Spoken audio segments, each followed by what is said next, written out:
He was just a poor single dad working maintenance in a company where no one knew his name. Used to being invisible. Used to being looked through. Then, the cold, untouchable CEO called him into her office on a Tuesday afternoon and asked him to dinner. He thought it was a mistake, a joke, some kind of HR prank. It wasn't. The dinner happened in front of her billionaire family, and right there, in a room full of crystal glassware and inherited wealth, she looked her parents in the eye and said, "I'm going to marry him." A fork hit the floor. The room went silent, and the man who had never once been chosen, never been picked first, never been anyone's plan A, stood there in a borrowed blazer, not knowing that his entire life had just been rearranged.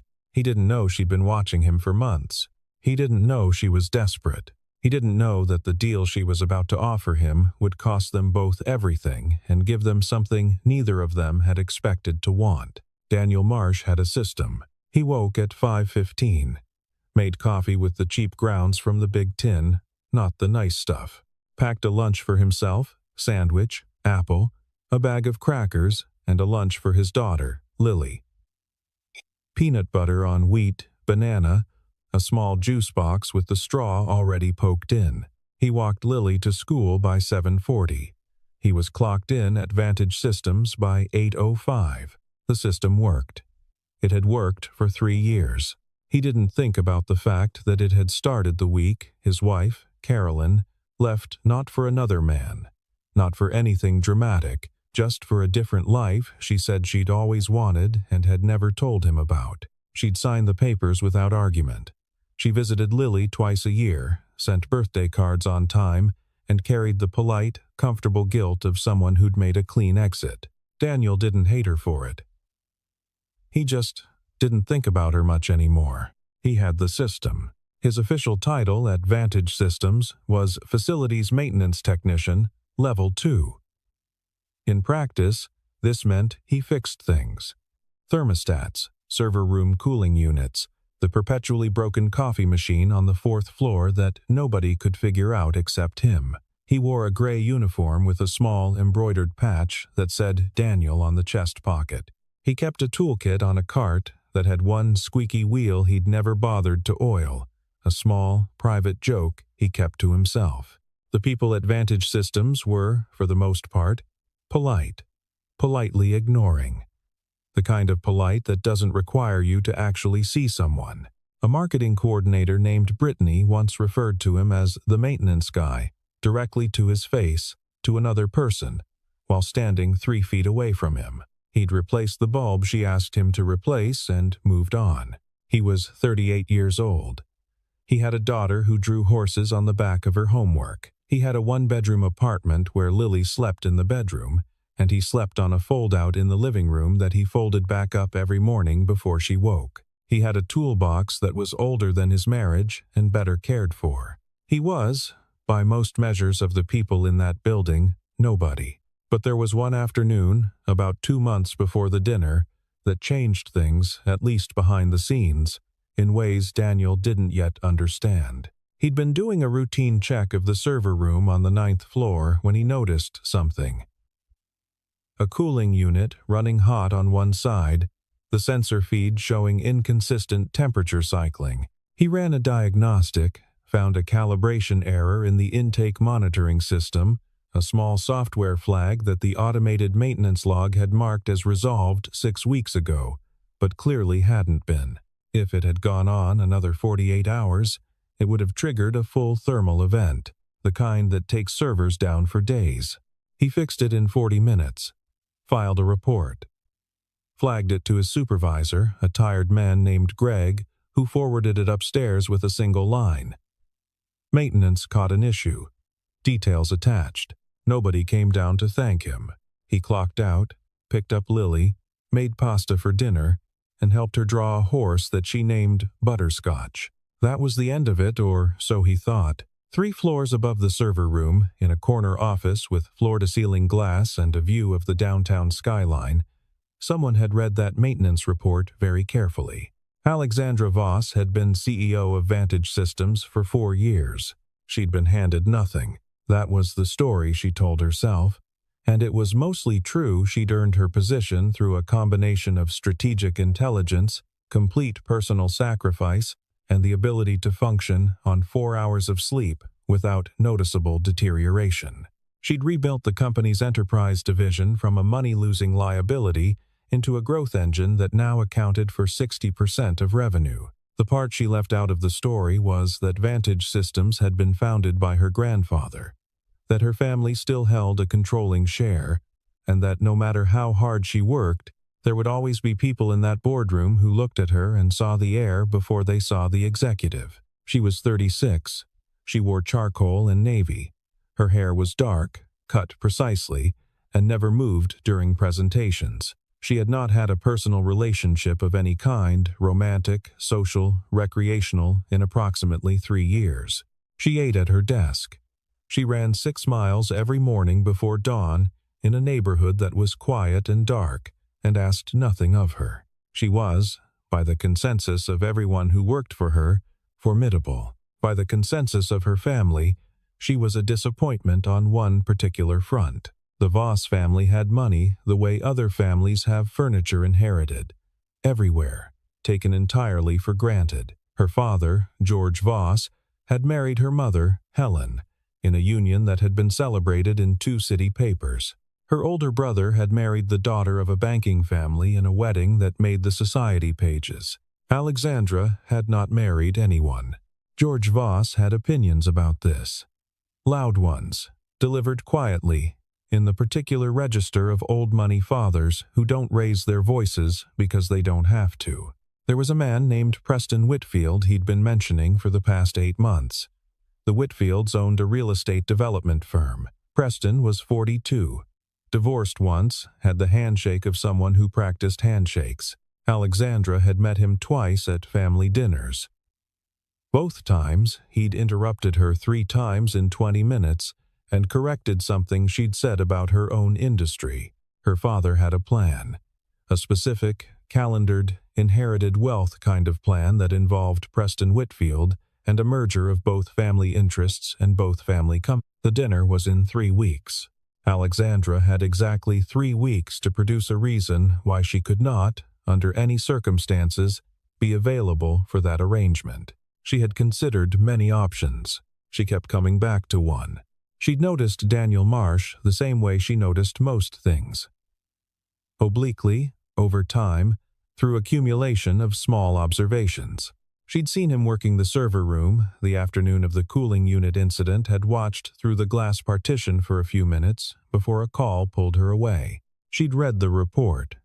Greg forwarded and understood immediately that the man who filed it knew exactly what he was looking at and had fixed something that could have cost them significantly. She'd also seen him, on 3 separate occasions, in the lobby, at the end of the day, waiting for a small girl with a backpack shaped like a pink elephant, who came barreling through the revolving door and launched herself at his knees with the kind of full-body trust that children only extend to people who've never once let them down. She'd watched him crouch to Lily's level, listening with total focus while the girl described something complicated with her hands. She'd watched him carry her on his shoulders to the parking lot, the girl wearing his gray cap, both of them laughing at something Alexandra couldn't hear. She'd run 17 different scenarios in her mind about the dinner, the arrangement, the Whitfield situation.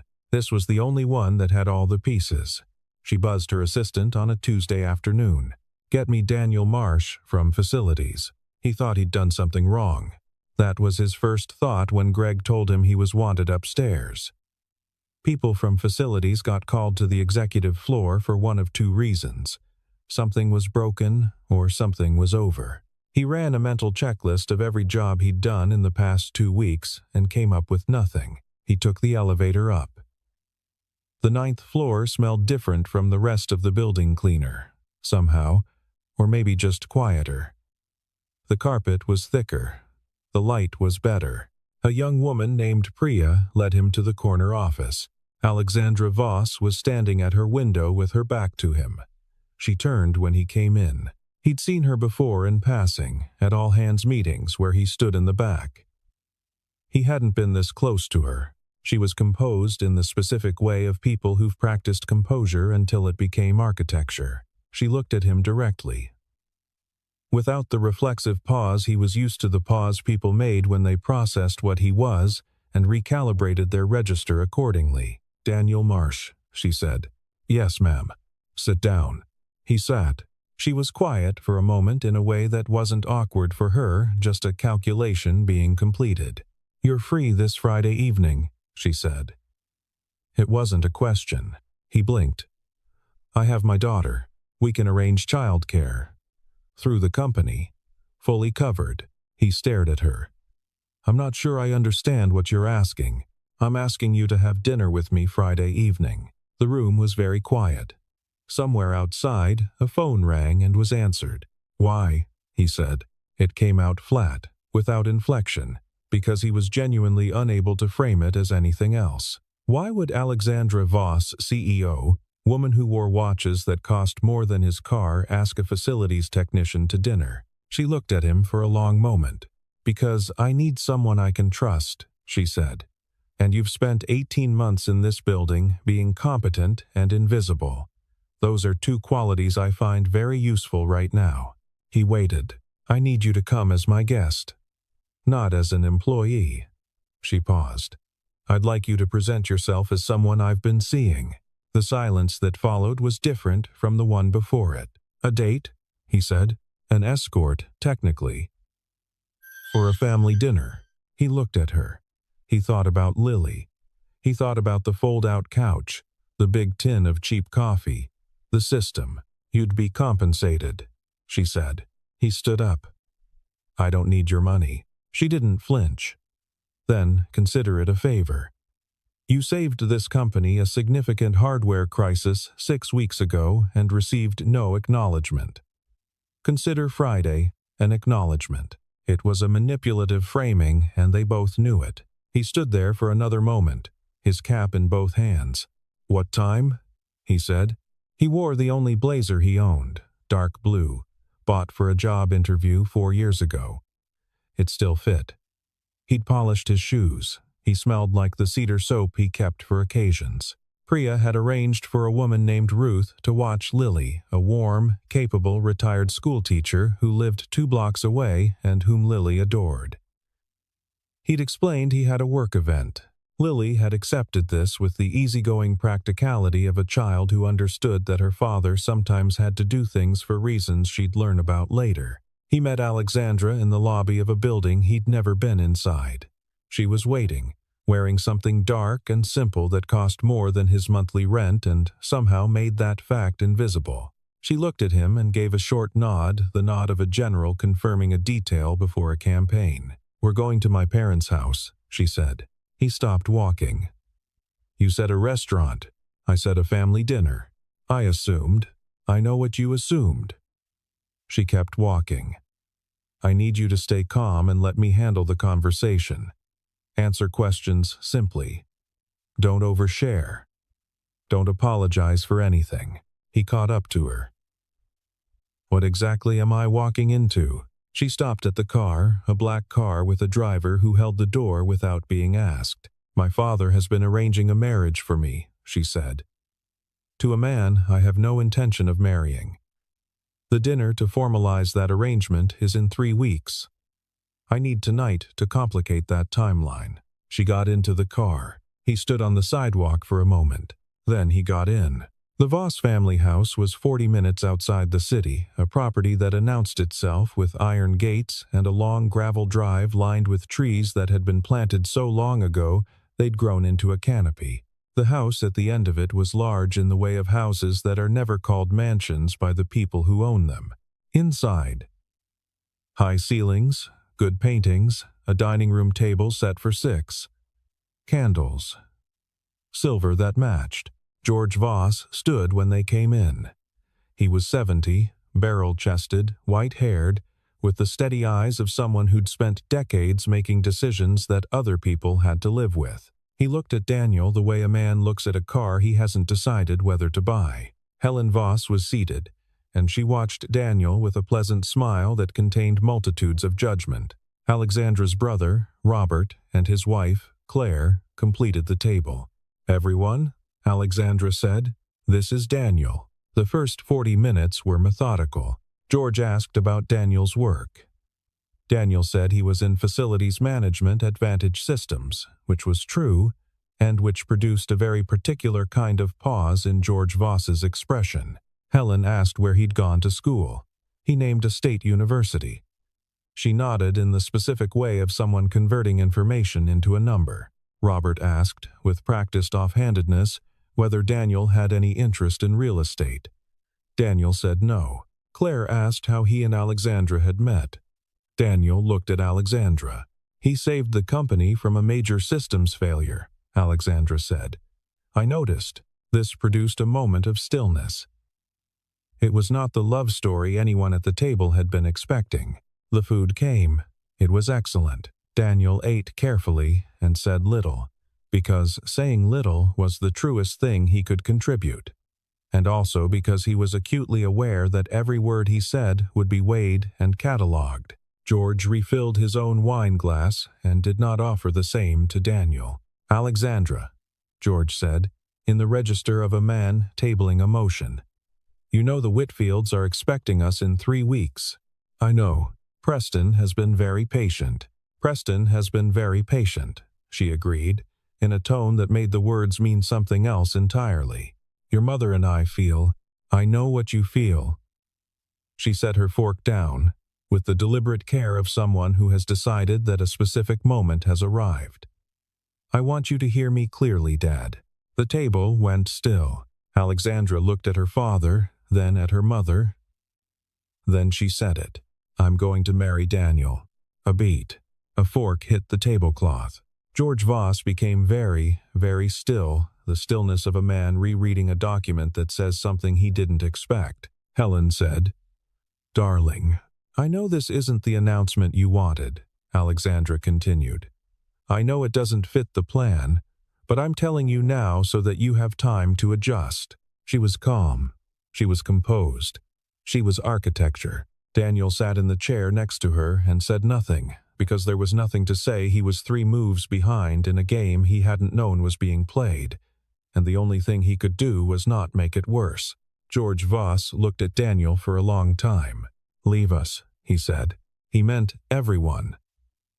Robert and Claire stood. Helen began to rise. "He stays," Alexandra said. George Voss looked at his daughter. The two of them existed in a silence that had been years in the making. Then George Voss stood, folded his napkin, and left the room. They didn't speak until the driver pulled out of the gate. "You didn't tell me that's what you were going to say," Daniel said. "I know. You told me I was accompanying you to a dinner. You didn't tell me you were going to announce our engagement to people who have lawyers. I needed your reaction to be genuine." He looked at her. "My reaction? If you'd known in advance, you would have tried to negotiate, or back out. Either way, your face would have been wrong." He was quiet for a moment, processing this. "You used me," he said. "Yes." She didn't soften it. "That was always the arrangement. I compensated you. I told you I didn't want your money, and I respect that. But this is what I needed, Daniel. And you agreed to come. I agreed to come to a dinner. Not to be announced as your future husband to 2 people who are now going to run my name through every database they have access to." She was quiet. "I have a daughter," he said. "I have a job. I have a life that is small and specific, and it works because nothing in it is complicated. You just made it complicated." She looked out the window at the dark trees passing. "I can make sure nothing touches you," she said. "My father respects arrangements. If I draw a clear line," your father looked at me like I was a door that opened onto the wrong room. He shook his head. "What happens in 3 weeks? When the Whitfield dinner comes and they're expecting you to have done something about this?" She was quiet again. "We'd need to maintain it," she said finally. "For how long?" She didn't answer. That was an answer. He looked at his window. The city was coming back into view. Orange and sprawling. "Tell me the terms," he said. She turned to look at him. "Tell me exactly what you're asking for. Hours, duration, expectations, and tell me what you're offering. Not money. Something real. She studied him. She hadn't expected that. She'd expected refusal, or a price negotiation, or wounded anger that required managing. Not this. 3 months, she said slowly. Enough appearances to make the Whitfield arrangement untenable. A formal end to the situation, something that looks like a mutual decision. Nothing that reflects badly on you. She thought for a moment. I can have your daughter enrolled in one of the better school programs in the district. Quietly, through channels that don't connect back to this. Not as payment, as a correction of something that should have been available to her already. He said nothing. And I'll acknowledge the server room incident properly, she said. Not as leverage. Because it was the right thing to do, and it wasn't done. The car moved through the city. He looked straight ahead. 3 months, he said. 3 months. And you treat my daughter with respect. Of course. He was quiet for a long time. This is going to go wrong, he said. Probably. He almost laughed. The almost laugh surprised them both. All right, he said. The first 2 weeks were strange. They'd worked out the logistics. He and Lily would come to her apartment for dinners, twice-a-week appearances that could be corroborated if needed. She'd attend one event at his neighborhood. Something casual, visible. He expected her to be stilted around his daughter. People who had no experience with children usually were, they overcorrected, spoke too loudly or too formally, made awkward jokes that landed wrong. Alexandra Voss did none of that. She came to the first dinner with no performance. She sat at his kitchen table, a table with a sticky spot near the corner that he'd never fully solved, and watched Lily explain the hierarchy of her class's rabbit population with total, unironic focus. Biscuit is in charge, Lily said. He doesn't do anything, but everyone knows. That's true of most leadership structures, Alexandra said. Lily looked at her with sudden, deep appreciation. Daniel watched this from the stove. The second week, Lily asked if Alexandra could come to a school art show. He'd started to explain that she was busy, but Alexandra, who was on her phone near the window, said without looking up. What night? She came to the art show. She stood in front of Lily's painting a large, chaotic horse with one blue leg and tremendous confidence in its overall proportions, and studied it for a genuinely long time. It's fast, she said. It's running, Lily said. I can see that. Daniel watched her face. He was watching for the performance, the polished, professional warmth that he'd expected her to deploy. It wasn't there. She was just looking at a painting, in the way of someone who had been handed something worth looking at. The third week, she showed up on a Wednesday with Thai food and a problem, a board presentation that wasn't landing, 3 slides that were losing the logic. She'd clearly planned to work on it at his kitchen table while he cooked, and had gotten partway through asking if that was acceptable before she registered that it was a strange thing to ask. The table's yours, he said. He cooked. She worked. Lily did homework at the other end of the table. All 3 of them existed in the same room, in a quiet that was not uncomfortable. At some point, she turned her laptop toward him. Tell me what's wrong with this slide. He looked at it. He was not a presentation professional. He was a man who fixed things for a living and had a very good sense of when something wasn't working. You're burying the conclusion, he said. The logic takes too long to get there.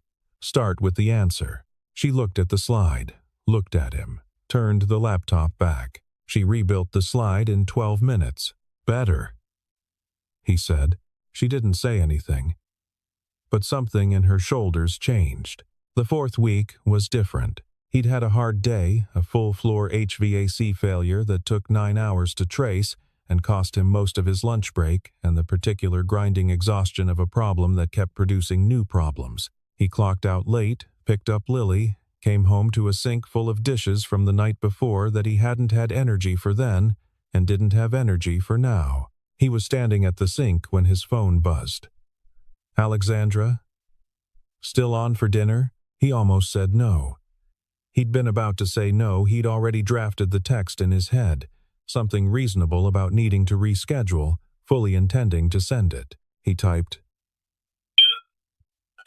7. She arrived at 6:50 with a bag from the Italian place 3 blocks away that he hadn't known was good because he'd never been able to afford to find out. She looked at the dishes, looked at him, set the food on the table, and started on the dishes herself without a word.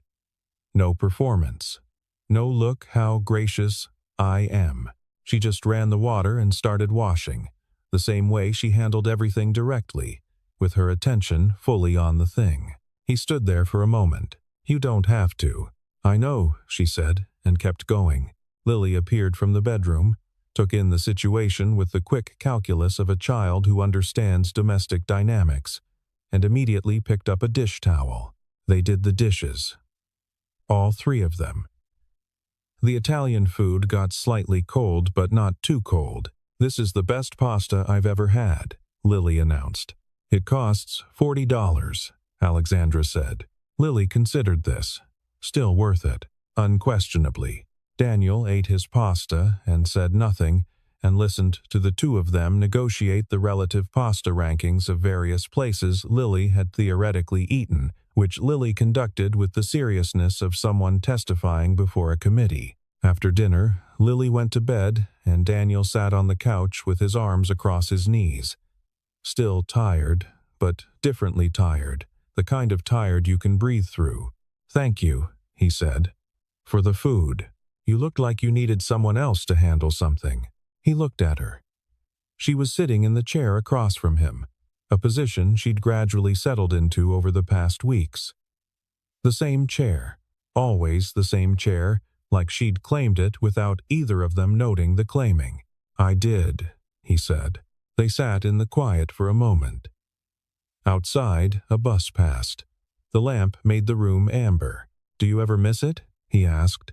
Having it be simpler. Before all this, she thought about it with the honesty she'd started using with him, the kind that didn't arrive pre-packaged. I don't think my simpler was ever simple, she said. It was just contained, everything in the right compartment. I was very good at the compartments. And now, she looked at the empty chair where Lily had been sitting. The compartments have been rearranged somewhat, she said. He smiled. He wasn't sure, later, when the shift happened. It wasn't a moment. It was a direction, a slow drift. The way a boat moves not because the helm has turned, but because the current has. He started to look forward to Wednesdays. She started to stay later than she needed to. Lily started calling her Alex instead of Miss Voss, and nobody corrected it. 5 weeks in, George Voss acted. He had resources and he'd used them. What he produced was a detailed profile of Daniel Marsh. Employment history, financial records, rental history, the divorce, Carolyn's departure, the custody arrangement that gave him full care. The Voss family attorney had assembled it in a way that was entirely legal and entirely designed to be used as a lever. George delivered it personally. He came to Vantage Systems, not to the executive floor, but to the facilities level. He found Daniel in the maintenance corridor outside the HVAC room, clipboard in hand, and he delivered the message with the courtesy of a man who doesn't need to raise his voice. George was in a suit, a very good suit, the kind Daniel had learned to identify over the past weeks by the particular way the fabric fell. He looked out of place in the corridor with its exposed conduit and fluorescent lighting, which Daniel suspected he knew, and which made the visit more deliberate rather than less. You're a decent man, George said. I can see that. Your daughter needs stability. Your situation is fragile. What happens to her if your position at this company becomes untenable? Daniel looked at him.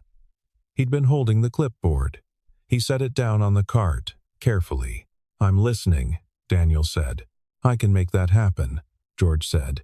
Or I can make the opposite happen. Better position, better salary, full health coverage. I have 3 people on this board who can make 1 phone call, and if I walk away from your daughter, walk away from this arrangement, George corrected gently. My daughter is going to be fine. She always lands on her feet. She doesn't need someone who complicates her life. Daniel was very still. The corridor hummed around them, the building's constant, quiet machinery, the systems that kept everything running, the invisible work that nobody noticed until it stopped. He thought about everything George was saying. He thought about it honestly. The man was not entirely wrong. Daniel's position was fragile.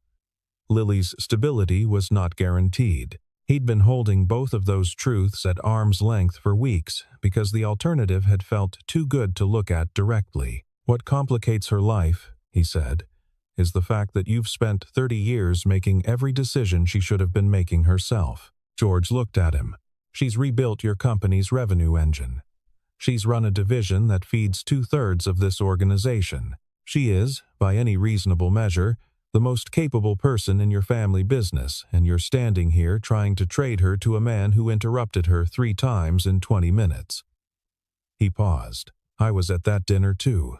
I was watching. George's expression didn't change. But something behind it moved a very slight recalibration. The adjustment of a man who has been read accurately by someone he'd assessed as unreadable. You're emotionally involved, George said. That's not what I said. It's what I heard. Daniel picked up his clipboard. She doesn't need your arrangement, he said.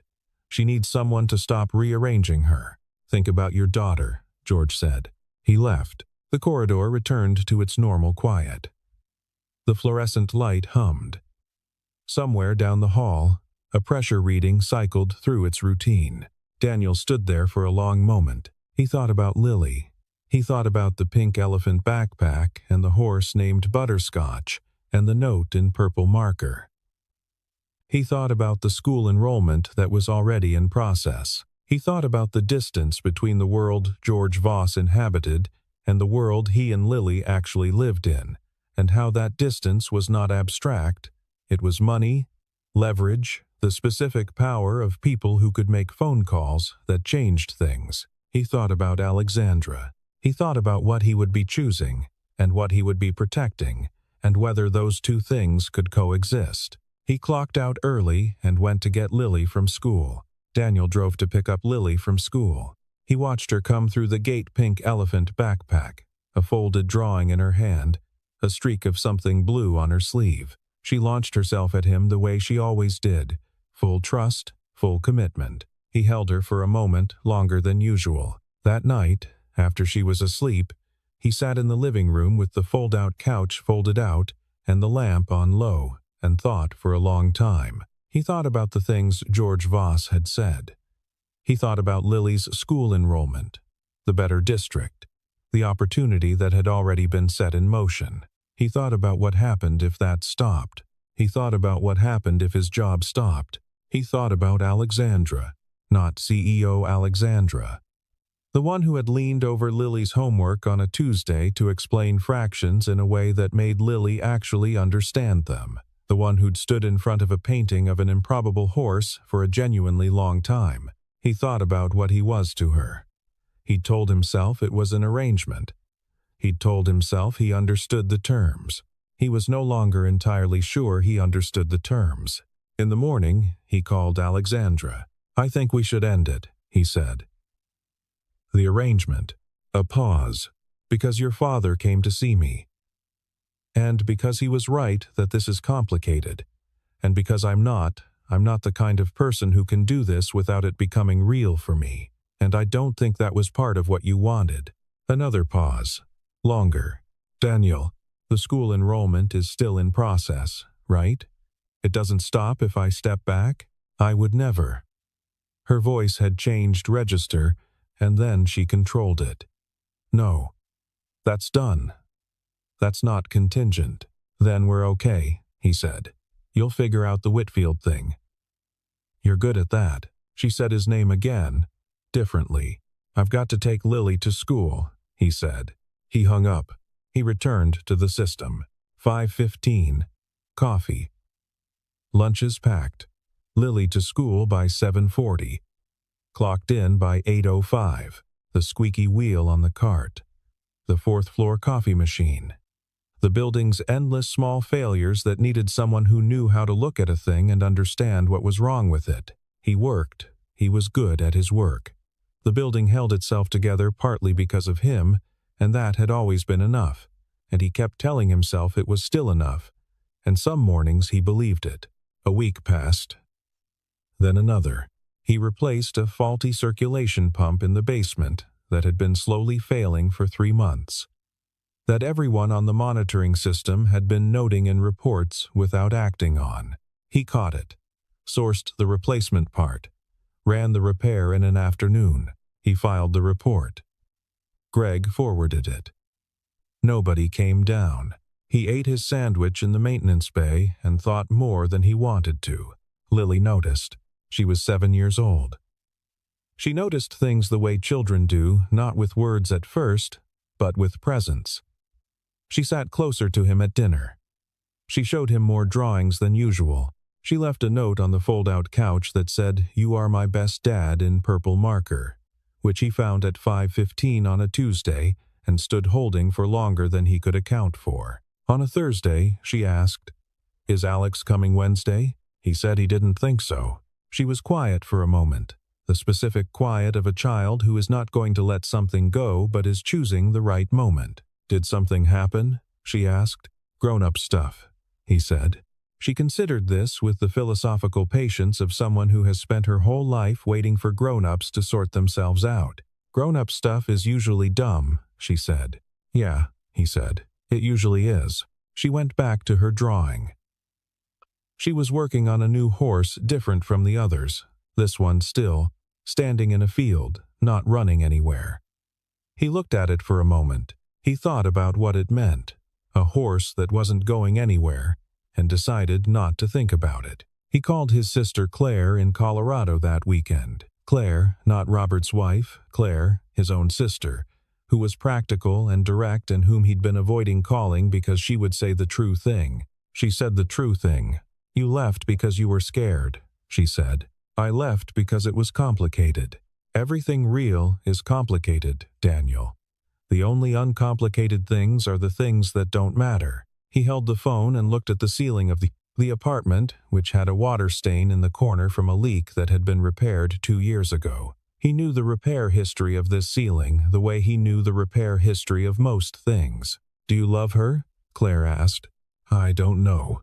"You know." He was quiet for a long time. "I don't know what I'd be to her," he said finally. "Outside of the arrangement, she runs a company. Her family has a gate at the end of their driveway. I have a fold-out couch and a squeaky cart. She came to your kids' art show," Claire said. "She ate your pasta.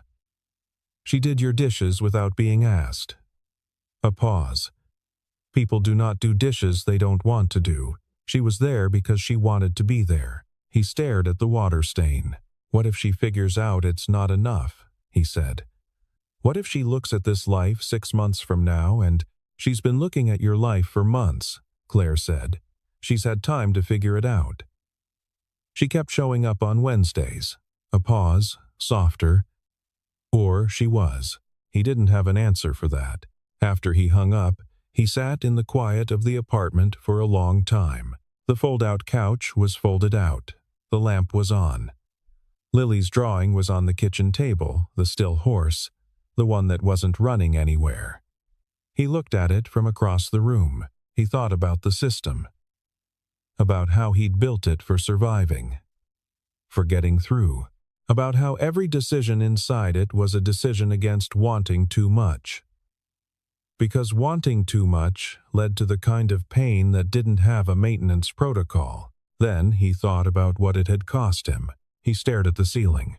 Alexandra Voss called the family attorney on a Thursday morning and told him to stop all preliminary work on the Whitfield arrangement. She called her brother Robert and told him to tell their father. Then she went into a board meeting and ran it with complete competence for 2 hours, while a completely different part of her mind worked through a problem that had no slide deck and no logic structure and no clean answer.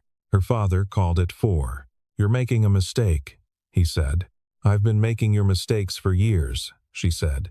"I'd like to try my own for a while." George was quiet. "The Whitfields will withdraw their interest," he said. "Good. You'll lose the board support that Preston's family brings. I'll rebuild it. You're choosing." He stopped himself. This man has nothing. He has everything that matters, she said. I've spent 3 years in a room by myself trying to figure out what I'm building all of this for. He's the only person I've met in that time who made the room feel like it was worth coming out of. Another silence. Dad. Her voice was careful, not unkind. I'm not asking for permission. I'm telling you, as your daughter, that I'm done living in the plan you made. I hope you can get there with me on this, but I'm going. She hung up. She sat at her desk for a moment, looking at the skyline. Then she picked up her bag and walked out. She came to his apartment without calling. He answered the door in a gray t-shirt and an expression of pure, startled incomprehension. Behind him, Lily was visible at the kitchen table, coloring something elaborate. I resigned from the Voss board seat, Alexandra said. He stared at her. I'm keeping my CEO position, that's mine. I earned it. But I resigned the family seat. Which means my father's leverage over company matters is considerably reduced. Which means certain arrangements he was considering are no longer viable. She paused. I also told him that the Whitfield situation was finished. Permanently. He stood in the doorway. I came to say something, she said. Not as a negotiation, not with terms. She looked at him directly. I came to say that I don't need the arrangement anymore. I don't need a shield, or a tactic, or a timeline. Something was happening in his chest that he had no maintenance protocol for. I came to say that I've been in that apartment by myself for years, and I forgot what it felt like to be in a room with people who aren't performing at each other. And then I was at your kitchen table. She stopped. I came because the horse painting is the best thing I've seen in a year, and I want to see what she makes next. He said nothing. I'm not asking for a decision, she said. I'm just. She stopped again, not because she'd lost the words, because she was being careful with them. I'm telling you that this stopped being an arrangement for me a while ago, and I should have said it instead of waiting for you to say it first. Behind him, Lily's chair scraped. Small footsteps crossed the kitchen. Lily appeared at his side, looked at Alexandra, and said, Are you staying for dinner? Dad's making the pasta. Daniel looked down at his daughter. He looked up at Alexandra. She was watching him with the expression of someone who has already made their decision and is simply waiting to see if it lands. He stepped back from the door. Come in, he said. She stayed for dinner. She stayed for the dishes. She stayed while Lily showed her the latest drawing, not a horse this time, a whole herd of them. 18 horses in varying sizes, galloping across a construction paper plane with enormous confidence in their own momentum. She stayed until Lily fell asleep, which happened at 8:43 with her face on her own arm, drawing still clutched in her hand. He and Alexandra sat at the kitchen table after, with the lamp on low and 2 cups of the cheap coffee he'd apologized for it, and she'd said don't and meant it. I'm not easy, she said. I know. I'm better at systems than people. I work too much. I have a father who's going to take time. My kid calls you Alex and draws you pictures, he said. Whatever happens with your father, that part's already settled. She looked at her coffee cup. I don't know how to do this, she said. Neither do I. He turned the cup in his hands. Carolyn, leaving, I stopped believing in the forward together thing. I figured I'd just get good at the right now thing, get Lily to school, keep the lights on, fix what's broken. That's not a bad philosophy. It's a partial one. He looked up. The part I was missing was, I don't know, the not being alone part. I didn't let myself miss it because I didn't have room for it. She was very still. You've got room now? She asked. He thought about it. I think I built some, he said. She was quiet for a moment. Then she did something he hadn't seen her do before. She smiled. Not the contained, professional expression she deployed in meetings. Something smaller and entirely unmanaged, a thing that arrived because it couldn't not arrive. He smiled back. Outside, the city did its quiet nocturnal business. A distant siren, a car door closing somewhere, the specific hush of a neighborhood that has settled into its own breathing. The pasta was good, she said. It's the system, he said. Tell me the system, he told her. The 5:15 wake-up, the big tin of coffee, the lunches packed, the squeaky wheel on the cart he'd never oiled, the fourth-floor coffee machine that responded to a specific percussive approach that was not technically in the manual. She listened like someone filing information she intended to keep. I like the system, she said. It's missing some things. She looked at him. The lamp made the kitchen warm. Lily's drawing of the herd was on the table between them, 18 horses running together, none of them alone. We can add things, she said. The wedding was 14 months later. No society pages, no formal announcement, no caterer who required a 6-month booking lead. It was a Saturday in October, at a park 15 minutes from their apartment. The apartment they'd spent 4 months combining into something that contained both her clean lines and his functional chaos, and had, somehow, become the best version of both. Robert and Claire Voss came. George and Helen came. Which no one had guaranteed, but everyone had hoped for. George shook Daniel's hand, and the handshake was not warm, but it was not a formality either. It was the handshake of a man revising a position he'd held for a long time, which takes a different kind of strength than holding it. Lily was the flower girl. She wore a white dress and carried a basket, and walked with the radical confidence of someone who understands that this event is both deeply important and fundamentally good, and who has no patience for anything other than getting on with it. Daniel's sister, Claire, from Colorado, stood in the back and cried during the vows, which she later denied. Alexandra wore something dark and simple, and her hair moved, slightly, in the October wind, and she didn't adjust it. Daniel wore the blue blazer, the same one from that first dinner, the one that had survived a job interview and an ambush dinner and one terrible night on a gravel drive. It still fit. He'd polished the shoes. After, they ate at 3 long tables pushed together in the park, food from 4 different places, paper plates, a cake that Lily had selected and which had purple frosting and was shaped roughly like a horse. His sister pulled him aside near the end and said, "You look different, like someone who stopped being only for other people," she said. "Started being for yourself a little too." He thought about that. "Lily did the heavy lifting," he said. "Lily always does." He looked across the park. Alexandra was sitting with Lily, the two of them close together, over something on the table, another drawing, he thought. Another horse, another small world being put on paper with total confidence in its own proportions. He stood there for a moment and let himself look. He had been invisible for a long time. He had been no one's plan A. He had been the man with the squeaky cart and the fold-out couch and the borrowed blazer. He was still all of those things. But he was also, now, standing in October light, watching the 2 people who were the whole of his world sit together and make something. And he understood that the system, the good, working, necessary system, had always been missing exactly this. Not missing in a way that made it broken. Missing the way a house with no one in it is structurally complete but not yet a home. The walls hold, the lights work, but a house needs people inside it for the warmth to have anywhere to go. He had built a good structure. He had just needed someone to share it with. He walked back toward the table. Lily looked up when he got there.